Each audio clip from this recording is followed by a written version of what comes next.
I'm Jude Kakbay. I'm a software engineer and I play basketball and computer games as my hobbies. Usually, nakikita ko yung post nila. Actually, nakakaingit yung... Ang ganda ng kuha nila, underwater. So, part nun, siguro, may fear ako sa ilalim. So, I want to conquer yung fear ko na parang total blackness pag nasa ilalim na ng in the deeps, kumbaga, ng water. Yun. Kaya naisipan kong siguro, I want to learn freediving.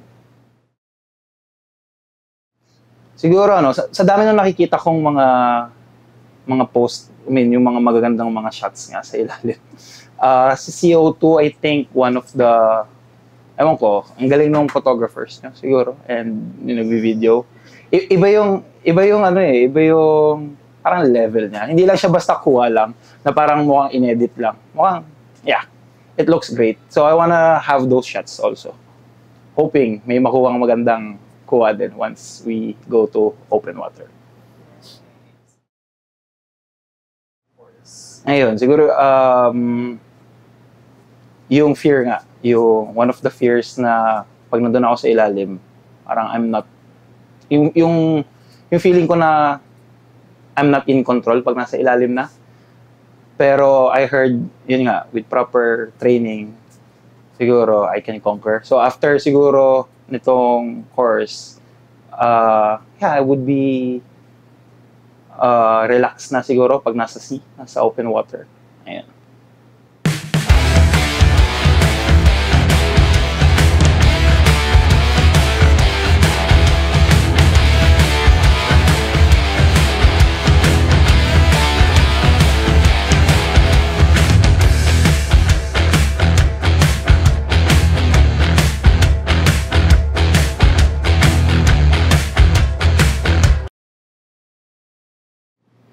I think yung nagka-chance kami to join the fun dive yung boat dive, yung School of Fishes.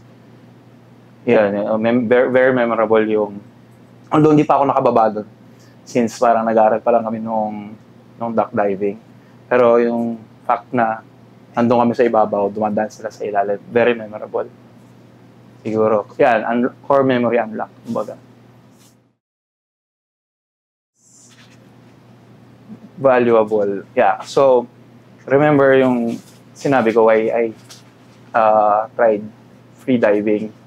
So, one of the reasons is yung feeling na I'm not in control if I'm when I'm in the water. So, yung valuable lesson na natutunan ko during the course is really, you're actually in control. Not on the surrounding, but with yourself. Which is yung staying calm.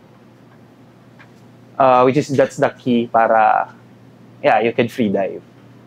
So I think self-control and controlling my emotions and fear. Like nung nag-start kami mag-duck diving kay Coach Fel, yung una kong attempt, ang tagal ko bago makapag-try kasi kinakabahan ako. So I tried to relax lang, control my fear. Clear ko lang yung mind ko and I was able to do it. And eventually kasama na ako sa fun divers, nagda-dive na ako sa ilalim. Yan ang valuable lesson.